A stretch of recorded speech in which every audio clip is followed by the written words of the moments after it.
Okay, so let's start. So last lecture में हमने discuss किया था कॉम्प्लेक्स नंबर की डिफिनेशन के बारे में and algebra of complex numbers and conjugate. तो इन तीन टॉपिक्स को हमने डिस्कस किया था लास्ट लेक्चर में, कॉम्प्लेक्स डिफिनेशन के बारे में, आर्गन प्लेन के बारे में and algebra of complex number. उसमें हमने मल्टीप्लाई किया था और डिवाइड करके हमने कॉम्प्लेक्स को उसके स्टैंडर्ड फॉर्म में चेंज किया था।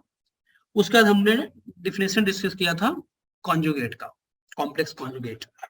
ओके, अब यहाँ पे हम थोड़ी सी कॉन्जुगेट की प्रॉपर्टी के बारे में बात करेंगे, उसके बाद कुछ और न्यू कॉन्सेप्ट पढ़ेंगे कॉम्प्लेक्स में। सो हमने बताया था कि सपोज हमारे पास suppose we have complex number z equal to x plus i y, then z bar equal to x minus i y. तो हमारा z बार क्या था? अगर हमारे पास ये y है, x है, real z and this one is imaginary part of z। So suppose हमारे पास एक कॉम्प्लेक्स नंबर है x प्लस आई वाई। हमने ये भी डिस्कस किया था कि x plus i Y equivalent है ऑर्डर्ड पेयर x प्लेन में। तो जो ये z है, इसका कॉन्जुगेट z बार क्या था? Reflection about x axis. तो ये क्या हो जाएगा? x minus i Y. यहां तक हमने लास्ट लेक्चर में पढ़ा था। अब डिस्कस करेंगे कॉम्प्लेक्स कॉन्जुगेट की प्रॉपर्टी के बारे में। सपोज हमारे पास z1 एंड z2 दो नंबर का प्रोडक्ट है, इसका हमें कॉन्जुगेट लेना है z1 z2 का बार। तो क्या हो जाएगा? ये z1 bar and z2 bar. Okay, so suppose हमारे पास 3 प्लस 4i है एक complex number and second one is 4 minus 3i। इस नंबर का हमें बार लेना है, तो this will be equal to 3 plus 4i bar into 4 minus 3i bar. 3 plus 4i का बार क्या हो जाएगा?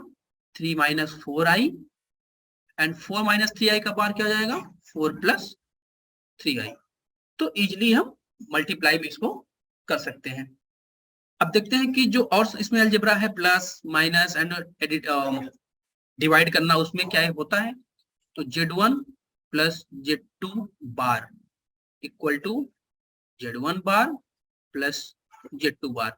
मतलब दो कॉम्प्लेक्स नंबर हैं, उनका हमने प्लस किया, दोनों को प्लस करने पे जो कॉन्जुगेट आएगा वो सेपरेटली दोनों के अलग अलग कॉन्जुगेट के सम के इक्वल होगा। सिमिलरली माइनस का ये क्या हो जाएगा? z1 बार माइनस z2 बार। ये क्लियर है?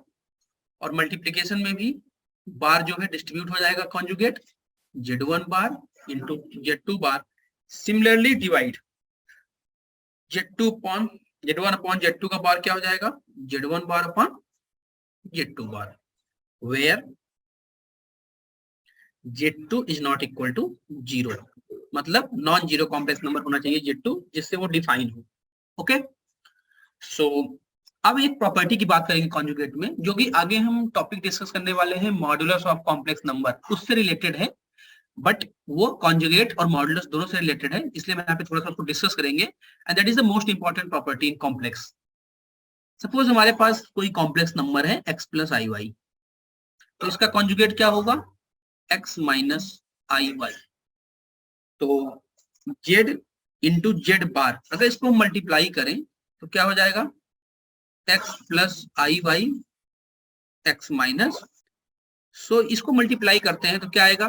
X square minus I x Y plus I x Y minus i square y square. Okay, so z bar equal to क्या आ गया? ये कैंसिल हो जाएगा हमारा x square and we know i square की वैल्यू कितनी होती है? -1। तो आई स्क्वायर की वैल्यू -1 यहाँ पुट करेंगे तो ये +1 हो जाएगा। तो क्या आ गया? Z bar equal to x square plus y square. आगे हम डिस्कशन करेंगे जब हम मॉडुलस पढ़ेंगे कि ये कुछ नहीं है बल्कि मॉडुलस का स्क्वायर है। हमारा नेक्स्ट टॉपिक ही है मॉडुलस, उसमें हम पढ़ेंगे, फिर इसको रिलेट कर पाएंगे कि ये बार जो है कॉन्जुगेट जो है मॉडुलस से कैसे रिलेटेड हो रहा है। ओके, सो नेक्स्ट टॉपिक है हमारा मॉडुलस ऑफ कॉम्प्लेक्स नंबर।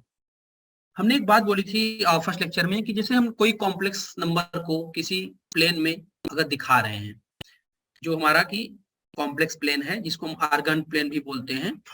ये हमारा इमेजिनरी जेड है, ये हमारा रियल जेड है। ओके, सो हमने बोला था कि अगर हम कोई कॉम्प्लेक्स नंबर ये है x प्लस आई वाई, या फिर इसको हम जेड भी बोलते हैं, तो ये एक वेक्टर जी ओ से मिलाने पे मतलब पॉइंट पी है।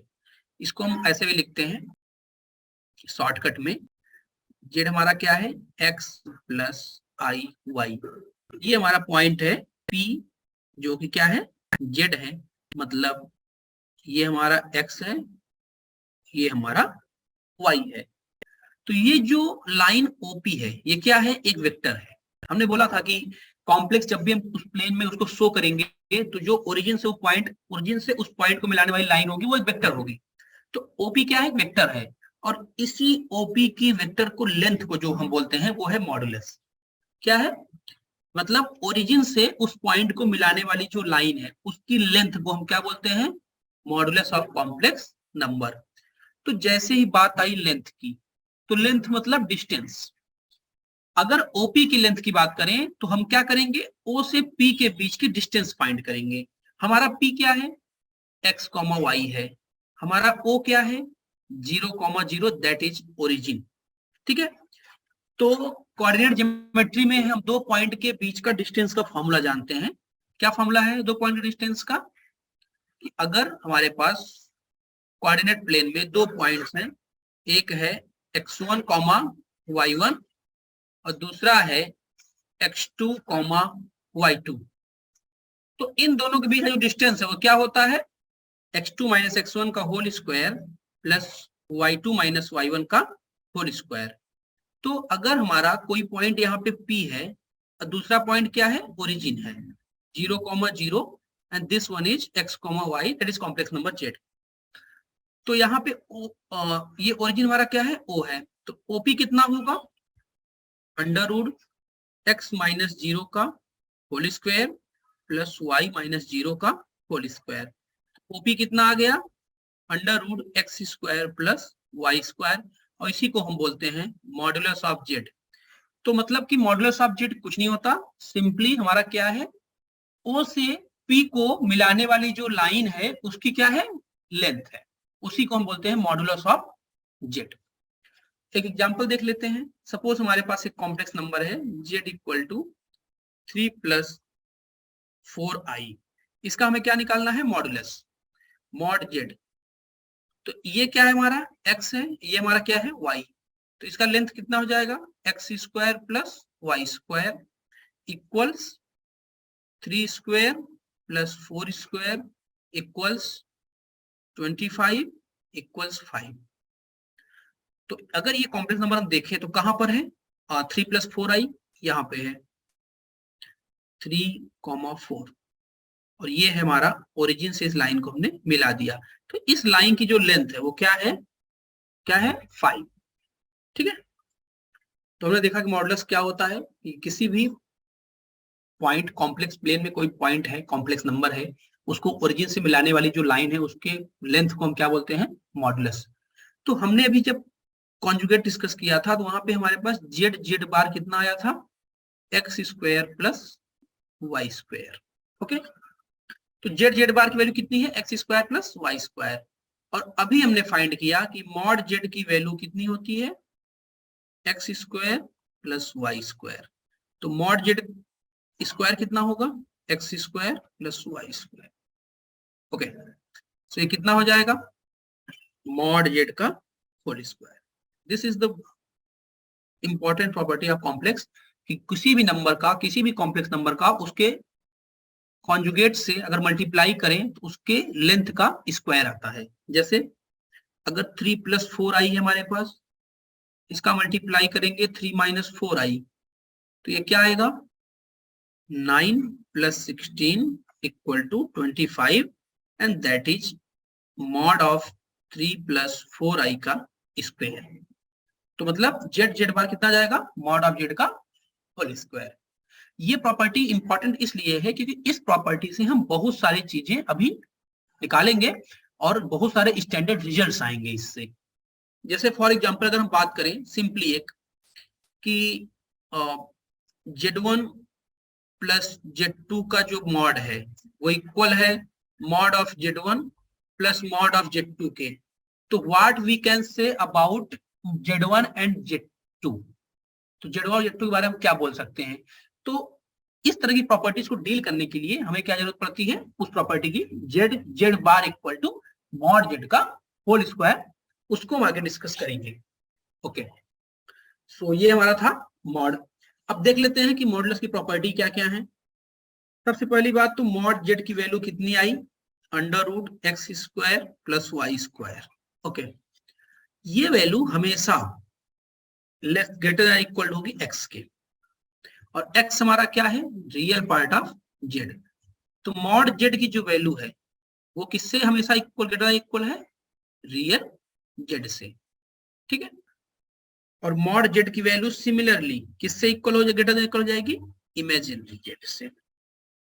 ये फर्स्ट प्रॉपर्टी आ गई कि मॉडुलस जब भी आप निकालेंगे वो रियल z और इमेजिनरी z दोनों से ज्यादा होगा या उसके इक्वल होगा। इक्वल कब होगा, जब x और y को एक 0 हो जाए। जैसे हमारे पास कोई नंबर है z इक्वल टू 3, तो ये एक एब्सोल्यूट वैल्यू है, रियल नंबर है, तो इसका जब मॉड निकालेंगे कितना आएगा, 3, that is equal to real z मतलब कि 3। तो यहाँ पे इक्वल हो गया क्योंकि इमेजिनरी पार्ट क्या है, 0 है। हमने बोला कि वैसे तो हमेशा ग्रेटर देन होगा, लेकिन इक्वलिटी होल्ड कब होगी, जब x या फिर y 0 हो जाए। एक 0 होगा तो इक्वलिटी होल्ड होगी।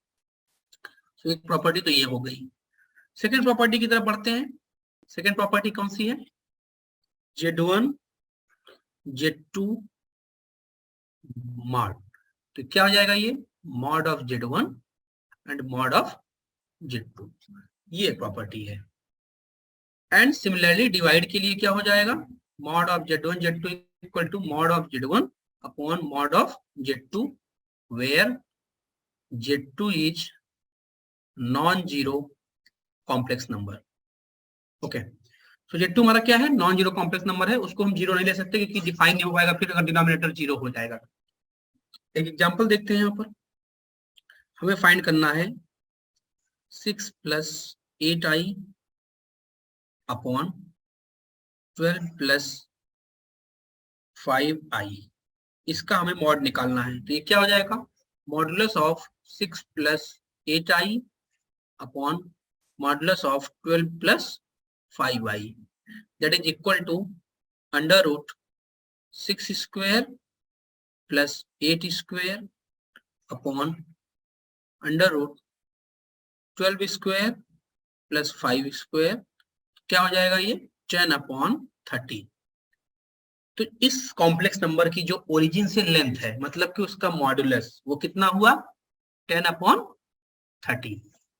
ओके, सो ये तो बात हुई कि कोई भी कॉम्प्लेक्स नंबर है उसकी ओरिजिन से डिस्टेंस।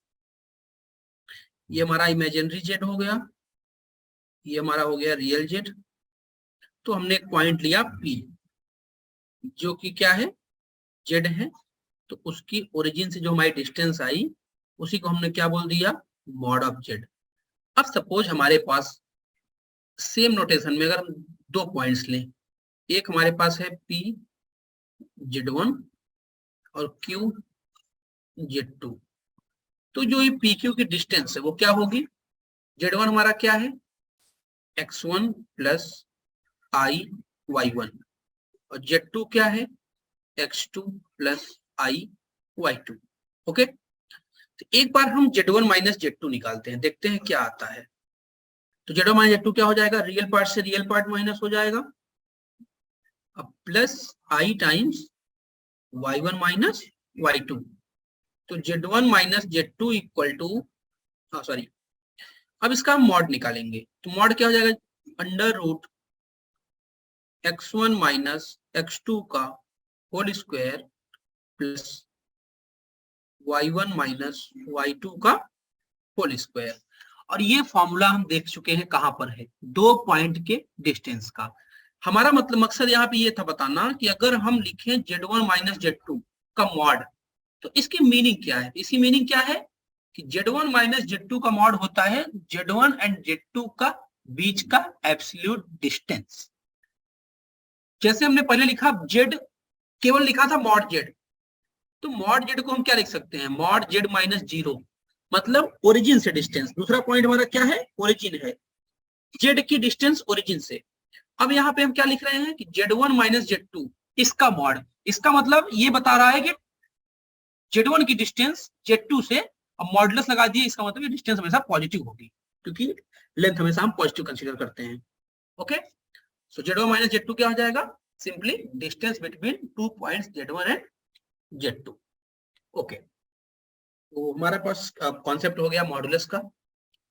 अब हम बात करेंगे argument, most important topic in complex number, argument of a complex number.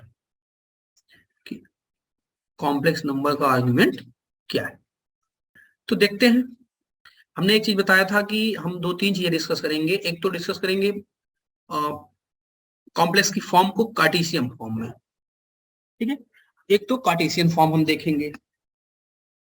Second form ने बोला था कि पोलर फॉर्म, तो कार्टेशियन फॉर्म तो हमने देख लिया है, किस फॉर्म में था हमारा complex number, x plus i Y, और पोलर फॉर्म में जो हमारा नंबर होता है वो होगा r cos theta plus i sine theta.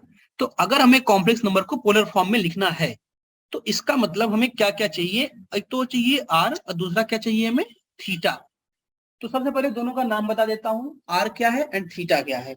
तो हमारा r क्या है, r जो हमने भी पढ़ा मॉडुलस। तो एक तो मॉडुलस की जरूरत पड़ेगी पोलर फॉर्म को लिखने के लिए, और दूसरी जरूरत क्या पड़ेगी, argument, that is theta. Theta यहाँ पे क्या है, आर्ग्यूमेंट। ओके, सो अगर हमें इसको कॉम्प्लेक्स नंबर को x प्लस आई वाई को पोलर फॉर्म में लिखना है तो हमें क्या चाहिए, एक तो लेंथ चाहिए r मॉडुलस, दूसरा थीटा। तो हम देखते हैं कि अगर कोई कॉम्प्लेक्स नंबर यहाँ पे p है हमारा, P Z x plus i y, तो इसे हमें पोलर फॉर्म में लिखना है तो हमें क्या चाहिए, एक तो r, जो कि हम फॉर्मूले से निकाल लेंगे, r इक्वल टू क्या हो जाएगा, under root x square plus y square. Okay, and ये क्या है, थीटा। पॉजिटिव एक्स एक्सिस साथ ये ओपी लाइन जो एंगल बनाएगी उसको हम क्या बोलेंगे, आर्ग्यूमेंट। क्या बोलेंगे, तो कैसे डिफाइन हुआ कि p कोई पॉइंट है आर्गुमेंट प्लेन में, एक्स वाई प्लेन में, और z हमारा एक कॉम्प्लेक्स नंबर है जो उसकी लोकेशन को बता रहा है। तो o से p के बीच का जो डिस्टेंस है वो r है हमारा, जो कि मॉडुलस हो गया। And this line OP makes an angle theta with the positive direction of x axis, that is called argument of complex number z। तो आर्ग्यूमेंट क्या हो गया, जो कि पॉजिटिव एक्स एक्सिस के साथ हमारा एंगल बन रहा है। अभी इसमें एक टॉपिक और आएगा थोड़ा सा और प्रिसाइज, प्रिंसिपल आर्ग्यूमेंट। पहले हम आर्ग्यूमेंट को डील करेंगे, उसके बाद प्रिंसिपल आर्ग्यूमेंट को। ओके, अब बात ये आती है कि अगर थीटा आर्ग्यूमेंट है तो क्या ये आर्ग्यूमेंट किसी कॉम्प्लेक्स नंबर का यूनिक होता है कि नहीं, कि क्या ये यूनिक है या नहीं। तो जैसे हमारे पास एक कॉम्प्लेक्स नंबर, सपोज एक पॉइंट है कोई, यही पॉइंट है पी जेड, अगर हम 360 डिग्री रोटेट कर जाए तो हम फिर से यही पॉइंट पहुंच जाएंगे। तो अगर 2 पाई ऐड कर दें उस एंगल में, जो ये थीटा एंगल था हमारे पास, अगर हम 2 पाई ऐड कर दें किस डायरेक्शन में, एंटी क्लॉकवाइज में या फिर क्लॉकवाइज में, तो फिर से वहीं पहुंच जाएंगे। बस एंटी क्लॉकवाइज में हम प्लस लेते हैं एंड क्लॉकवाइज में माइनस लेते हैं। अगर हम 4 पाई कर दें प्लस थीटा तब भी वहीं पहुंच जाएंगे। तो अगर हम 2 पाई का रोटेशन बार बार कर रहे हैं, कितनी बार भी कर रहे हैं, तो हम थीटा लास्ट में वही सेम पॉइंट पे पहुंच रहे हैं। तो इसीलिए हमारा जो आर्ग्यूमेंट है किसी कॉम्प्लेक्स नंबर का वो यूनिक नहीं होता है।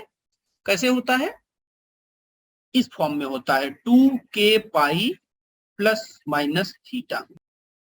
किस फॉर्म में होगा, 2k pi plus minus theta, या फिर सिंप्लीफाई इसको हम करके सिंपली प्लस भी लिख सकते हैं, 2k पाई प्लस थीटा लिखेंगे। तो अगर हम 2k पाई टाइम्स ऐसे रोटेट कर गए तो फिर से उसी पॉइंट पे पहुंच जाएंगे। तो चाहे थीटा हम लिखें चाहे 2k पाई प्लस थीटा, दोनों एक ही पॉइंट को इंडिकेट कर रहा है उस आर्गुमेंट प्लेन में। तो मतलब ये जो आर्गुमेंट है वो क्या है, फिक्स्ड नहीं है। जैसे एक एग्जांपल लेते हैं, एग्जांपल से क्लियर हो जाएगा हमारा कि चीजें कैसे हो रही हैं। एग्जांपल है कि suppose z equal to 1 plus i, ये हमारा है। ठीक है, ये कॉम्प्लेक्स नंबर है। इस कॉम्प्लेक्स नंबर को हम देखते हैं, इसका एक तो मॉडुलस देखते हैं, एक तो आर्गुमेंट देखते हैं। ठीक है, 1 प्लस आई, ये पॉइंट है हमारा, मतलब कि ये 1 है और ये भी कितना है 1, तभी ये पॉइंट क्या होगा 1 प्लस आयोटा। ओके, तो अगर ध्यान से हम देखें तो ये पॉइंट कहां पे होगा, ये पॉइंट होगा y equal to x line पे। कहां पर होगा, y equal to x line. हमें पता है कि y equal to x line का जो स्लोप होता है वो कितना होता है 45 डिग्री, मतलब कि पाई बाई 4। हम कैलकुलस पढ़ चुके हैं वैसे भी, dy by d x equal to tan theta equal to 1, तो theta equal to pi by 4। अभी हम फॉर्मूला देखेंगे आर्गुमेंट निकालने का। अभी हम एक जनरल आइडिया दे रहे हैं कि अगर ये एंगल पाई बाई 4 है तो इस कॉम्प्लेक्स नंबर का जो आर्गुमेंट आ गया वो कितना आ गया पाई बाई 4। बट अगर हम इसमें 2 के पाई ऐड कर दें, 2 के पाई ऐड कर दें इस पाई बाई 4 में, तो भी ये सेम कॉम्प्लेक्स नंबर को शो करेगा। इसका मतलब हम 2 के पाई के टाइम्स हम 2 पाई रोटेशन में चले गए। कितनी बार, के बार। यहाँ पे के क्या है, कोई भी इंटीजर हो सकता है, प्लस माइनस। अगर प्लस है मतलब हम बार बार रोटेशन में जा रहे हैं एंटी क्लॉकवाइज में, और अगर के की वैल्यू नेगेटिव है इसका मतलब बार बार रोटेशन में जा रहे हैं इन द नेगेटिव डायरेक्शन, मतलब कि क्लॉकवाइज डायरेक्शन में। ओके, सो अगर हमारे पास z equal to x plus y complex number है, तो इसका जो आर्ग्यूमेंट का फॉर्मूला है, आर्ग्यूमेंट का, वो क्या है, tan inverse y by x. क्या है, tan inverse y by x. यहाँ पे हम देख सकते थे कि argument of z equal to tan inverse y की वैल्यू कितनी है 1, x की वैल्यू कितनी है 1, तो argument of z equal to tan inverse 1 that is pi by 4। और इसका मॉडुलस कितना होगा वो तो साफ साफ दिख रहा है, मॉडुलस कितना हो जाएगा r under root 1 plus 1 that is under root 2। तो इसको हम पोलर फॉर्म में लिख सकते हैं क्योंकि हमारे पास आर्गुमेंट भी है और उसका मॉडुलस भी है। अब बात आती है कि क्या कुछ ऐसा हम करें जिससे ये हमारा ये आर्गुमेंट है वो फिक्स हो जाए। तब यहाँ पे कॉन्सेप्ट आता है प्रिंसिपल आर्गुमेंट का। किसका कॉन्सेप्ट आता है, प्रिंसिपल आर्गुमेंट, प्रिंसिपल आर्गुमेंट। ठीक है, तो प्रिंसिपल आर्गुमेंट हमारा क्या होता है, अगर हम आर्गुमेंट को फिक्स कर दें माइनस पाई टू पाई, कहां से कहां तक, माइनस पाई टू पाई अगर हम फिक्स कर दें आर्गुमेंट को, तो इसको हम बोलेंगे प्रिंसिपल आर्गुमेंट। अब बात आती है प्रिंसिपल आर्गुमेंट को हम फाइंड कैसे करेंगे। तो पहले तो हम निकालते हैं अल्फा। अल्फा हमारा क्या है, tan inverse mod of y by x. सबसे पहले हम अल्फा निकालेंगे, हमारे पास y होगा हमारे पास x होगा, तो सिंपली हम सबसे पहले क्या निकाल लेंगे, अल्फा। अल्फा के आने के बाद हमें प्रिंसिपल आर्गुमेंट के लिए देखना पड़ेगा कि ये कॉम्प्लेक्स नंबर कहां पर है, किस क्वाड्रेंट में है, तो उस क्वाड्रेंट के हिसाब से ये प्रिंसिपल आर्गुमेंट हमारा डिसाइड होगा। तो देख लेते हैं अल्फा की वैल्यू कितनी है, tan inverse mod of y upon x। तो अब अल्फा आ गया। अब देखते हैं प्रिंसिपल आर्गुमेंट कहां पे होगा। तो अगर हमारा कॉम्प्लेक्स नंबर फर्स्ट क्वाड्रेंट में है, कहां पे है, फर्स्ट क्वाड्रेंट में है, तो फर्स्ट क्वाड्रेंट हमारा क्या होता है, x और y दोनों ग्रेटर देन 0। तो वहां पे हमारा जो प्रिंसिपल आर्गुमेंट होगा, प्रिंसिपल आर्गुमेंट होगा वो किसके इक्वल होगा, सिंपली अल्फा। जो आया वही हमारा क्या है, प्रिंसिपल आर्गुमेंट, क्योंकि हमेशा ये 0 टू पाई बाई 2 के बीच होगा, तो मतलब कि माइनस पाई से पाई के बीच हो गया, सिंपली ये प्रिंसिपल आर्गुमेंट हो गया। अब अगर हमारा सेकेंड क्वाड्रेंट है, तो सेकेंड क्वाड्रेंट में हमारा क्या होता है, x is less than 0 and y is greater than 0। तो यहाँ पे हमारा प्रिंसिपल आर्गुमेंट क्या हो जाएगा, यहाँ पे प्रिंसिपल क्या हो जाएगा, that is pi minus alpha. क्या हो जाएगा, pi minus alpha, that is pi minus tan inverse mod of y upon x। And third quadrant में क्या हो जाएगा, थर्ड क्वाड्रेंट में हमारा क्या होता है, x भी less than 0 and that is y भी लेस देन 0। तो यहाँ से क्या हो जाएगा हमारा प्रिंसिपल आर्गुमेंट, यहाँ से हो जाएगा प्रिंसिपल आर्गुमेंट हमारा minus pi plus alpha, that is minus pi plus tan inverse mod of y by x। Okay, ये क्लियर है। तो थर्ड क्वाड्रेंट में आ गए। अब लास्ट आया हमारे पास फोर्थ क्वाड्रेंट। तो फोर्थ क्वाड्रेंट में क्या होता है हमारा x greater than 0 and y less than 0। यहाँ पे हमारा क्या हो जाएगा principal argument, simply minus alpha. कितना हो जाएगा, अल्फा की जो वैल्यू थी वो सिंपली क्या हो जाएगा minus alpha that is minus tan inverse mod of y upon x। सो हमने देख लिया चारों क्वाड्रेंट में सबसे पहले हम क्या करेंगे, with the help of y and x हम अल्फा की वैल्यू फाइंड करेंगे। अल्फा की वैल्यू फाइंड करने के बाद अगर हम देखते हैं कि हमारा कॉम्प्लेक्स नंबर फर्स्ट क्वाड्रेंट में है, दैट इज x भी पॉजिटिव y पॉजिटिव, तो सिंपली जो अल्फा की वैल्यू आई है वही हमारा प्रिंसिपल आर्गुमेंट हो जाएगा, क्योंकि ऑलरेडी वो माइनस पाई टू पाई के बीच है।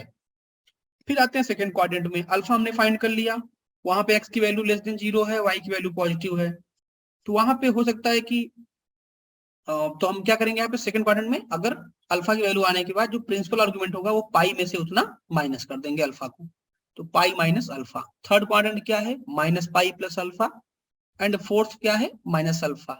तो ये सब चीजें जो हम माइनस पाई प्लस पाई ये सब कर रहे हैं, ये अल्फा को माइनस कर रहे हैं, ये सब चीजें क्या कर रहे हैं, उस आर्गुमेंट को माइनस पाई से पाई के बीच में लाने के लिए, माइनस पाई से पाई के बीच में लाने के लिए, जिससे वो एक यूनिक वैल्यू हो जाए जिसको हम बोलते हैं प्रिंसिपल आर्गुमेंट। ठीक है, तो क्वेश्चन देखते हैं एक दो। Polar form of complex number, तो जो हमारा polar form of complex number होगा वो कैसा होगा, z equal to x plus y को हम चेंज करेंगे किसमें, r cos theta plus i sin theta. ठीक है, तो देख लेते हैं एक नंबर लेके 1/2 प्लस i टाइम्स रूट 3/2। अब हमें इसको इस कॉम्प्लेक्स नंबर को पोलर फॉर्म में चेंज करना है। तो सबसे पहले क्या करेंगे, हम r निकालेंगे, that is mod of z। क्या हो जाएगा हमारा x square that is half का स्क्वायर प्लस रूट 3/2 का स्क्वायर, तो कितना हो जाएगा 1/4 प्लस 3/4 इक्वल टू 1। तो जो हमारी r की वैल्यू है वो कितनी आ गई 1। अब हमें क्या फाइंड करना है, आर्ग्यूमेंट।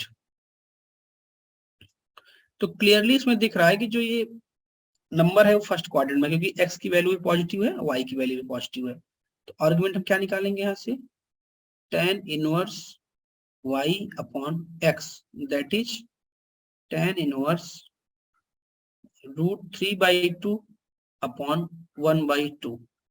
तो 2 से 2 कैंसिल हो जाएगा, tan inverse root 3 that is 60 degree, pi. तो जो हमारा कॉम्प्लेक्स नंबर था 1/2 प्लस रूट 3/2 i, इसको हम क्या लिख पाएंगे, r cos theta plus i sin theta. तो r की जगह पे क्या हो जाएगा 1, cos थीटा क्या है cos पाई/3 प्लस i sin पाई/3। तो इस नंबर को हमने क्या किया, हमने पोलर फॉर्म में चेंज कर दिया। किसी भी कॉम्प्लेक्स नंबर को पोलर फॉर्म में चेंज करने के लिए दो चीजों की जरूरत होती है, और उसका नाम है आर्गुमेंट और मॉडुलस। तो अगर हमारे पास आर्गुमेंट और मॉडुलस दोनों है तो हम पोलर फॉर्म कॉम्प्लेक्स नंबर का लिख सकते हैं। अब यहाँ पे हम कुछ और एग्जांपल देखेंगे पोलर फॉर्म के, जिससे हमारा क्लियर हो जाए कॉन्सेप्ट आर्गुमेंट का भी, और मॉडुलस तो हमने क्लियर कर ही लिया है, मॉडुलस निकाल लेंगे आसानी से। आर्गुमेंट को और क्लियर करने के लिए क्या करेंगे, 3-4 एग्जांपल करेंगे जिससे क्लियर हो जाए। ठीक है, अब एक बात आती है माइंड में, थोड़ा सा एक समझ देखते हैं कि अगर हमारे पास कोई कॉम्प्लेक्स नंबर है जेड, सपोज यही है एक्स प्लस आई वाई, अब ये हमारा आर है, ठीक है, ये एंगल हमारा थीटा है, ठीक है, ये हमारा एक्स है, ये वाई। तो अगर इस राइट एंगल ट्रायंगल में देखें तो कॉस थीटा कितना होगा, base upon hypotenuse x upon r, x की वैल्यू क्या आ गई, आर कॉस थीटा, ठीक है, ये हमारी एक्स की वैल्यू आ गई आर कॉस थीटा। और अगर साइन थीटा इसमें देखें तो क्या हो जाएगा, y upon r, this will give y equal to r sine theta.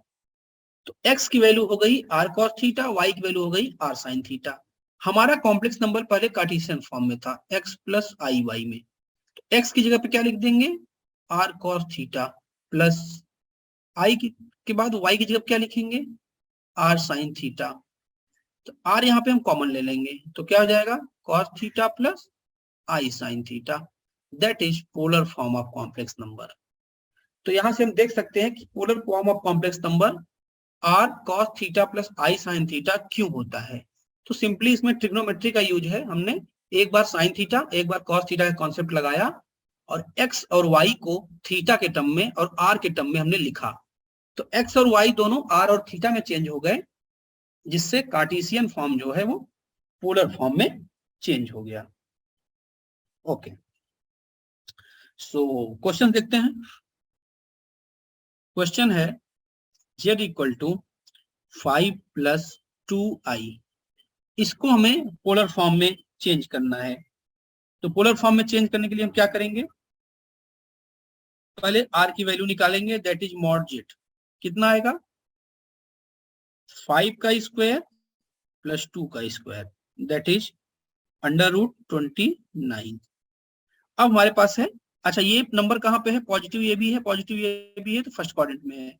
तो आर्ग्यूमेंट निकाल लेते हैं, tan inverse y by x, tan inverse 2/5, जिसकी वैल्यू अप्रोक्सीमेटली 0.38 होगी। कितनी होगी, 0.38। तो अब इस कॉम्प्लेक्स नंबर का जो पोलर फॉर्म होगा वो क्या होगा, पहले तो r की वैल्यू कितनी है 29 under root cos theta, theta कितना है 0.38 प्लस आई साइन 0.38। तो इस कॉम्प्लेक्स नंबर का ये क्या हो गया, पोलर फॉर्म हो गया। क्लियर है, ओके। एग्जांपल और देखते हैं। नेक्स्ट कॉम्प्लेक्स नंबर है हमारे पास z equal to 3 minus 3i, तो इसका हमें क्या निकालना है, पोलर फॉर्म।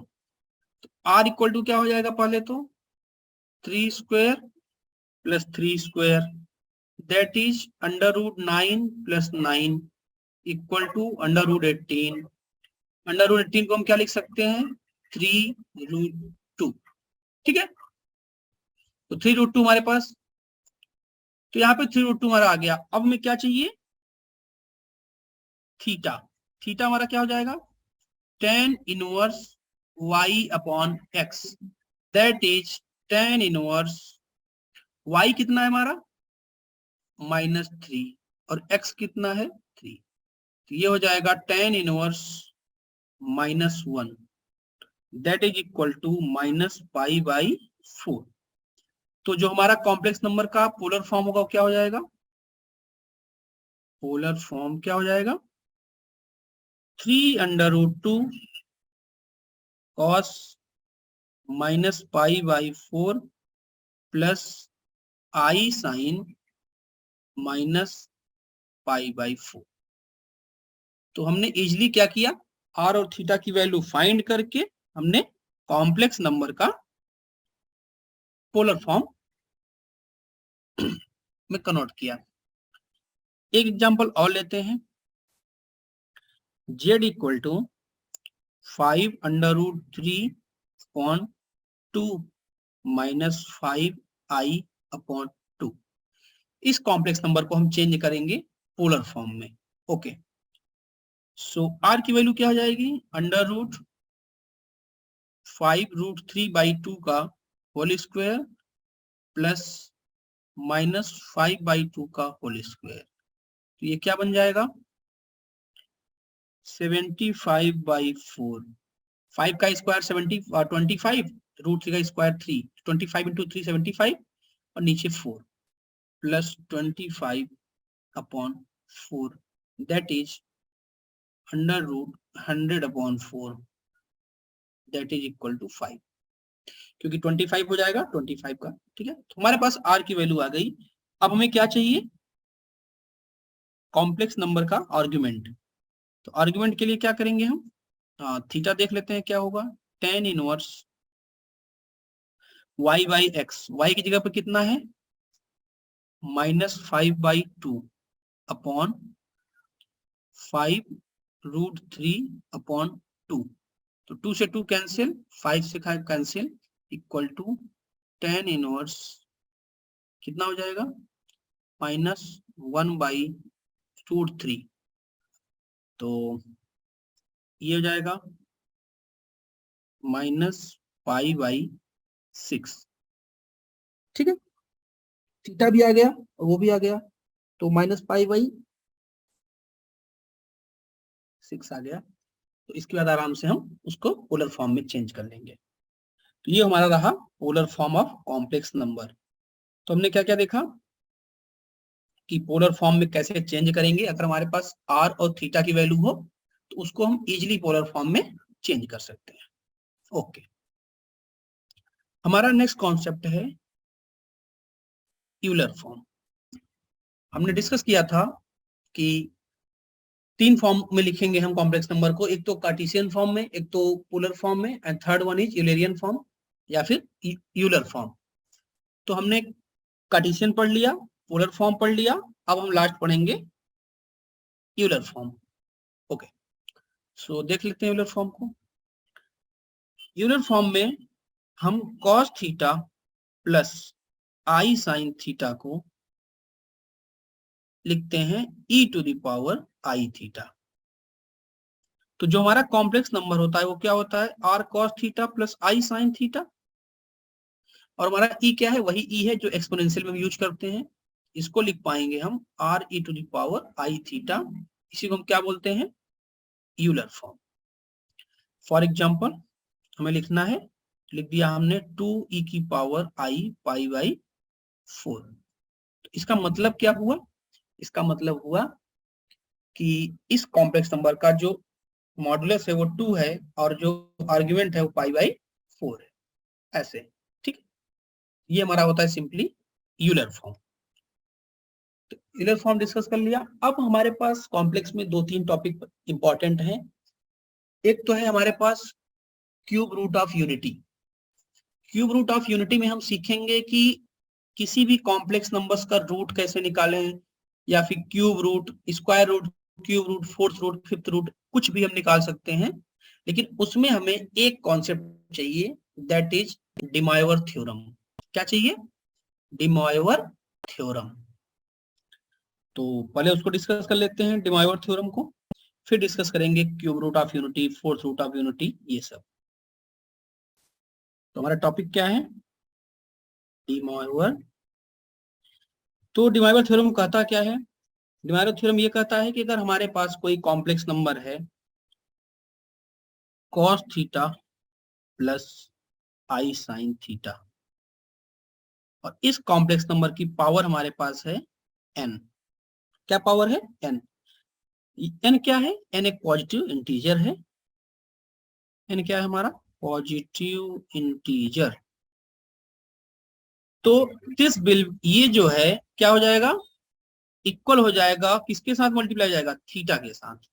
तो क्या हो जाएगा ये, cos n थीटा प्लस आई टाइम्स साइन n थीटा।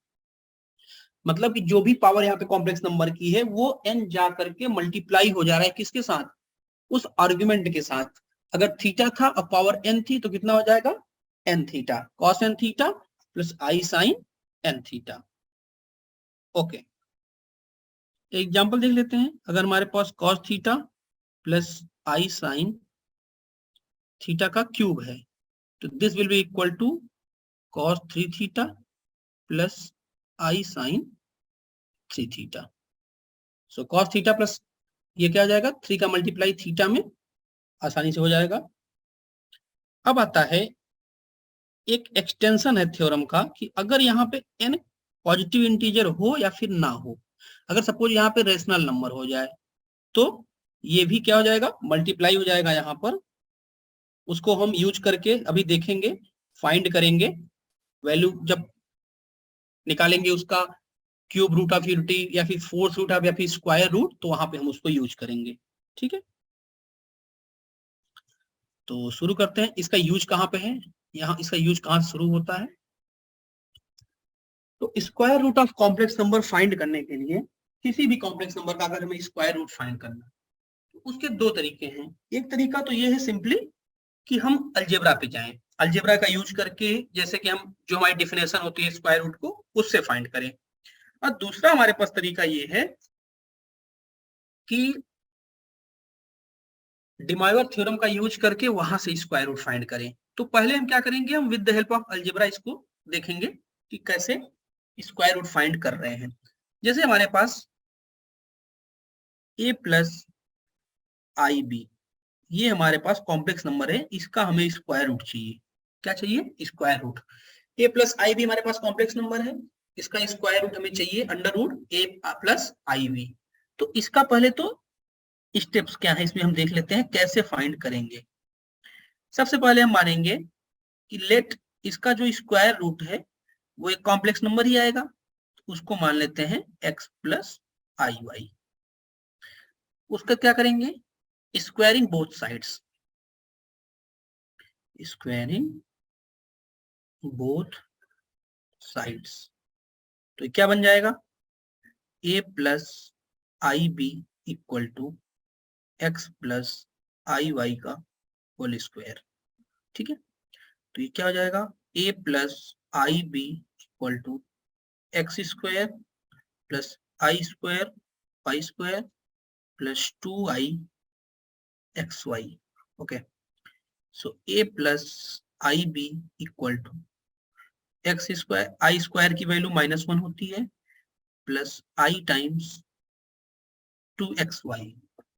तो दोनों साइड अगर हम कंपेरिजन करें, कंपेयर करें, तो रियल पार्ट से इक्वल हो जाएगा रियल पार्ट, इमेजिनरी पार्ट से हमारा इक्वल हो जाएगा imaginary part. Okay, so x square minus y square हमारे पास क्या आ गया, a, और 2xy हमारे पास आ गया b। यहाँ पे दो केस बनते हैं। अगर सपोज b की वैल्यू हमारी पॉजिटिव आ गई, b की वैल्यू क्या है हमारी, पॉजिटिव है, पहले से ही पता है हमें b की वैल्यू। तो b की वैल्यू अगर पॉजिटिव है, इसका मतलब x और y का जो प्रोडक्ट है वो पॉजिटिव होगा। तो x और y का प्रोडक्ट पॉजिटिव कब होगा, या तो x y दोनों पॉजिटिव हो, एक केस तो ये बनेगा, और दूसरा केस क्या होगा, या तो दोनों नेगेटिव। तो ये हो गया b पॉजिटिव के लिए कि अगर b की वैल्यू पॉजिटिव हमारी है, तो हम क्या यहां से डिस्कस कर पा रहे हैं कि x की वैल्यू लेस देन 0, y की वैल्यू लेस देन 0, दोनों लेस देन 0 हो, क्योंकि प्रोडक्ट तभी पॉजिटिव होगा जब दोनों लेस देन 0 हो या दोनों ग्रेटर देन 0। तो हमेशा दो स्क्वायर रूट हम फाइंड कर पाएंगे, दो वैल्यू जाएंगी स्क्वायर रूट फाइंड करने से। ऐसे ही अगर b की वैल्यू हमारी लेस देन 0 हुई तो क्या करेंगे, या अब दोनों का प्रोडक्ट क्या होना चाहिए, लेस देन 0। तो इसका मतलब अगर x पॉजिटिव है तो y नेगेटिव होगा, और अगर y पॉजिटिव है x नेगेटिव होगा। ये क्लियर, ओके। सो अब हमारे पास दो इक्वेशन मिल गई, equation number 1 and equation number 2, and with help of these equation we can solve this and we will find the value of x and y, and after that we just write the square root of complex number। एक simple सा question देखते हैं, complex number का square root कैसे हम find करेंगे, उससे हमारे सारे कॉन्सेप्ट क्लियर हो जाएंगे। तो क्वेश्चन क्या है, find value of under root 3 plus 4i। 3 plus 4i का हमें स्क्वायर रूट निकालना है। तो सॉल्यूशन देख लेते हैं, सॉल्यूशन जैसे हमने अभी स्टेप्स में लिखे थे वैसे ही करेंगे। सबसे पहले हम क्या करेंगे, अंडर रूट 3 प्लस 4i को हम क्या मान लेंगे, x प्लस आई वाई। दोनों साइड का स्क्वायर करेंगे तो 3 प्लस 4i इक्वल टू क्या हो जाएगा, x प्लस आई वाई का होल स्क्वायर। तो हमने भी किया था, x square minus y square की वैल्यू कितनी आई थी, 3, और 2xy की वैल्यू आई थी 4। ठीक है, तो x square minus y square की वैल्यू 3 आ गई और 2xy की वैल्यू 4 आ गई। यहां से xy की वैल्यू 2, 2 क्या है, पॉजिटिव है, इसलिए या तो x और y दोनों लेस देन 0 होंगे और या तो x और y दोनों पॉजिटिव होंगे। उसको हम लास्ट में जब x और y की वैल्यू आ जाएगी उसके अकॉर्डिंग देखेंगे। इक्वेशन नंबर 1, इक्वेशन नंबर 2, इन दोनों को सॉल्व कैसे करेंगे देखते हैं। X square plus y square का होल स्क्वायर, ये कितना होता है, x square minus y square का whole square plus 4x square y square. ये सिंपल आइडेंटिटी है, a प्लस बी का whole square equal to a minus b का होल स्क्वायर प्लस 4ab। तो x square plus y square का whole square equal to 3 का square plus 4 into 4। ठीक है, x square y square कितना हो जाएगा, एक्स स्क्वायर वाई स्क्वायर कितना हो जाएगा 4। हमने यहाँ वैल्यू पुट कर दिया, तो x square plus y square का whole square equal to 25। This will imply x square plus y square equal to 25।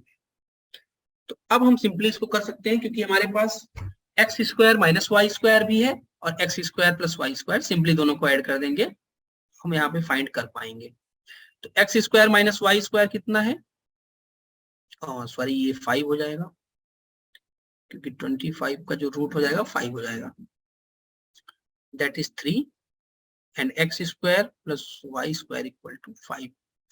ठीक है, तो वाई स्क्वायर से y square cancel, 2x square equal to 8। तो x स्क्वायर कितना हो जाएगा 4।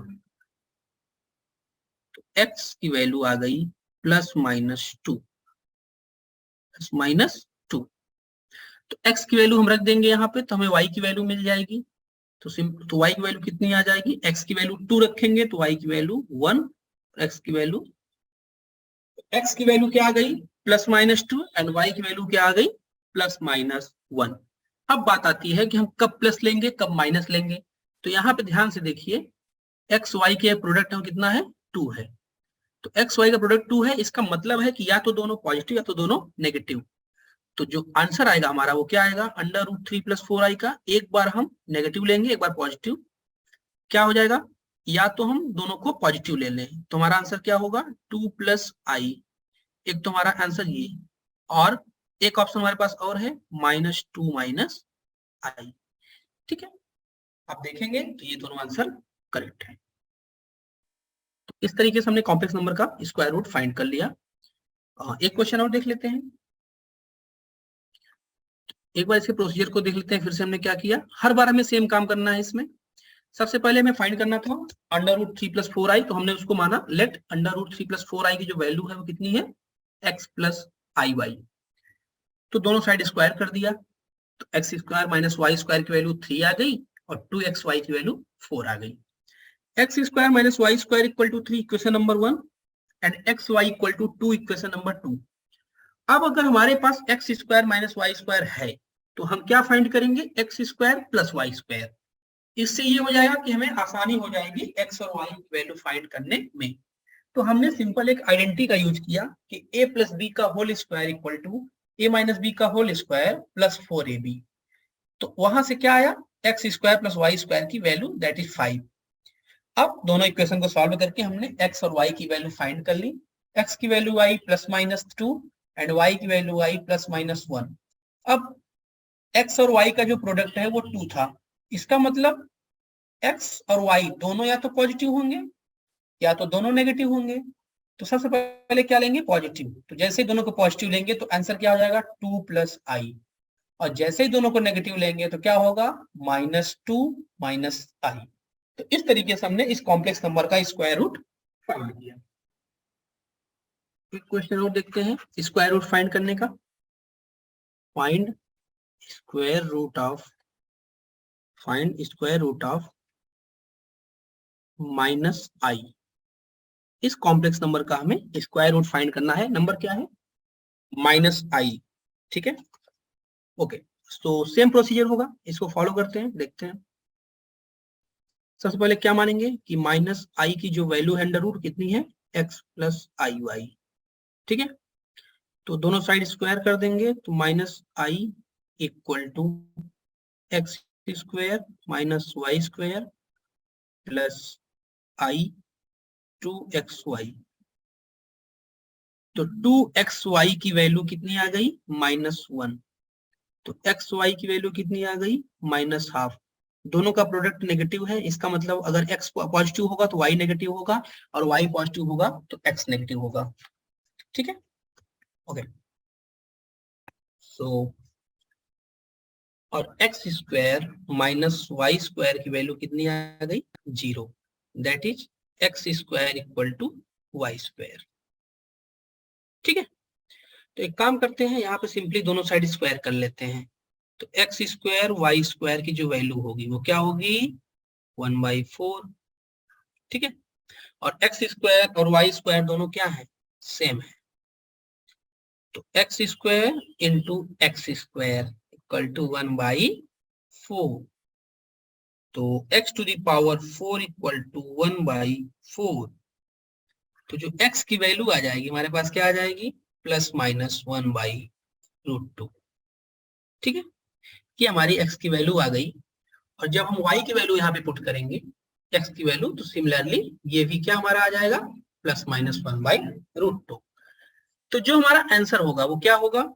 अगर हम x को प्लस लेते हैं तो y को हमें नेगेटिव लेना पड़ेगा, और अगर y को नेगेटिव लेते हैं, ठीक, तो क्या क्या आंसर होंगे हमारे? पहले x को पॉजिटिव लेते हैं तो 1/√2, तो y को नेगेटिव लेना पड़ेगा -i/√2। एक तो आंसर हमारा ये होगा। और दूसरा क्या होगा? अगर x को नेगेटिव लेते हैं तो y को पॉजिटिव लेना पड़ेगा। ये हमारे पास दो आंसर आ गए। इसको हम शॉर्ट में ऐसे लिख सकते हैं, +(1 -i/√2)। आप देख सकते हैं जब प्लस होगा तो अंदर वाला माइनस होगा, जब ये माइनस हो जाएगा तो ये प्लस हो जाएगा। ये हमारा कॉम्प्लेक्स नंबर। इन सभी को हम डिमाइवर थ्योरम के हेल्प से और polar form of complex number की हेल्प से हम क्या करेंगे? फिर से स्क्वायर रूट फाइंड करेंगे। इवन वो जो टेक्निक होगी उसमें हम square root, cube root, fourth root, fifth root, हम सब कुछ फाइंड कर सकते हैं। ठीक है, तो उसको शुरू करते हैं, क्योंकि ये मेथड तो हमने सीख लिया कॉम्प्लेक्स नंबर का रूट निकालने का। उसको देखते हैं। सो डिमाइवर थ्योरम की हेल्प से हमें फाइंड करना है स्क्वायर रूट ऑफ नंबर। तो सपोज हमारे पास नंबर है r cos theta plus i sin theta. सबसे पहले हमें पोलर फॉर्म में कन्वर्ट करना पड़ेगा नंबर को, फिर हमें उसका कॉम्प्लेक्स नंबर का रूट चाहिए। ठीक है, तो सपोज इसका जो रूट है वो क्या है? z है। किसका root? r cos theta plus i sin theta. इसका रूट क्या है? z। तो मतलब, और स्क्वायर रूट का मतलब क्या होता है? पावर 1/2। पावर 1/2। तो यहां से z क्या हो जाएगा? r की power half and cos theta plus i sin theta की पावर हाफ। ठीक है, तो z की वैल्यू क्या हो जाएगी हमारी? r to the power half. अब डिमाइवर थ्योरम से ये थीटा, इसको भी हम थीटा को लिखेंगे 2k पाई प्लस थीटा, क्योंकि हमने बता रखा है कि आर्गुमेंट पे कोई फर्क नहीं पड़ता। अगर इसको हम 2k पाई प्लस थीटा लिखते हैं तो वही नंबर पर सेम पहुंच जाएंगे, पावर हाफ। ये देखने में थोड़ा सा अजीब लग रहा है, लेकिन जब इसको हम सॉल्व करेंगे तो ये बहुत ही इजी है। अब यहाँ पे डिमाइवर थ्योरम से ये 1/2 एंगल में मल्टीप्लाई हो जाएगा, तो ये क्या बन जाएगा? 2k pi plus theta upon 2 plus cos 2k pi, oh sorry ये साइन है, यहाँ पे हो जाएगा हमारा sine 2k pi plus theta upon 2। हमें पता है कि स्क्वायर रूट हम फाइंड कर रहे हैं, इसका मतलब हमें 2 रूट मिलेंगे स्क्वायर रूट में। क्यूब रूट करते हैं तो 3 रूट मिलेंगे, फोर्स करेंगे तो 4। तो हमें 2 चाहिए, तो k की वैल्यू हम एक बार रखेंगे 0, एक बार रखेंगे 1, तो हमें 2 z की वैल्यू मिल जाएंगी, वही दोनों हमारे क्या होंगे, आंसर होंगे। तो अगर हमें स्क्वायर रूट फाइंड करना है तो मतलब कि यहाँ पे नीचे डिनोमिनेटर में कितना आएगा, 2 आएगा, तो k की वैल्यू 2 से 1 कम तक लेनी है, 0 से शुरू करके 1 कम तक लेना है। तो अगर ये 2 है तो उसकी वैल्यू क्या होगी, 1 कम मतलब 1 तक, 0 एंड 1। अगर यहाँ 3 होता तो 0 1 2, 4 होता तो 0 1 2 3। एक क्वेश्चन करते हैं सिंपली एकदम लॉजिक। हमें पता है कि जो 1 होता है, 1 का स्क्वायर रूट क्या आता है, एक तो +1 एक तो -1, 2 रूट आते हैं। हम 1 का स्क्वायर रूट यहां से निकालेंगे, तो लेट 1 का स्क्वायर रूट क्या है, z। अब z की 2 वैल्यू आनी चाहिए, एक तो +1 एक तो -1। करते हैं सॉल्व। 1 को पहले हम लिखेंगे पोलर फॉर्म में। पोलर फॉर्म में 1 को कैसे लिखते हैं, cos 0 degree, cos 0 degree plus i sin 0 degree. Okay, तो हमें पता है कि हम 2k पाई यहाँ पे ऐड कर देंगे तो कोई फर्क नहीं पड़ेगा, तो 2k pi plus 0 plus i sine 2k pi plus 0। ठीक है, तो देख लेते हैं। अब ये पावर हाफ है तो इसमें पावर हाफ एंगल में मल्टीप्लाई हो जाएगा, 0 को ऐड करने पे कोई फर्क नहीं पड़ने वाला। ठीक है, तो 2 से 2 हमारा कैंसिल हो जाएगा, cos k pi plus i sine k pi. k की वैल्यू हम कहां से कहां तक लेंगे, बोले 0 से शुरू होके 1 तक। ठीक है, तो रखते हैं यहाँ पर एक बार 0, तो cos 0 plus i sine 0 that is 1। दूसरा क्या रखेंगे, 1 रखेंगे, तो 1 रखेंगे तो क्या हो जाएगा, cos pi plus i sine pi that is -1। तो हमारे दोनों स्क्वायर रूट मिल गए, एक 1 एंड -1। तो ये तो हमारा स्क्वायर रूट था। हम किसी भी कॉम्प्लेक्स नंबर का nth रूट फाइंड कर सकते हैं। आगे हमारा टॉपिक भी है क्यूब रूट ऑफ यूनिटी, उसके बाद fourth root of unity, fifth root of unity, ऐसे ही कहां तक, nth रूट ऑफ यूनिटी। फिर हम nth ऑफ यूनिटी की कुछ प्रॉपर्टीज भी डिस्कस करेंगे। चलिए, तो ये हमारा इस लेक्चर का लास्ट टॉपिक है, इसको हम देख लेते हैं। इसमें डिस्कस करेंगे हम cube root of unity.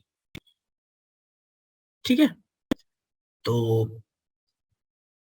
Late z is the cube root of unity. Cube root क्या होता है हमारा, 1 टू द पावर 1/3। किसी भी नंबर का अगर हम 1/3 पावर करते हैं तो उसको हम क्या बोलते हैं, क्यूब रूट बोलते हैं। तो इस बार हमने स्पेशल केस लिया है, किसका क्यूब रूट निकाल रहे हैं, 1 का। हम किसी भी कॉम्प्लेक्स नंबर का क्यूब रूट निकाल सकते हैं इसी प्रकार से, सेम प्रोसीजर से, सेम स्टेप से। लेकिन यहाँ पे हम 1 का निकाल रहे हैं क्योंकि इसका एक स्पेशल यूज है और स्पेशल एप्लीकेशन है।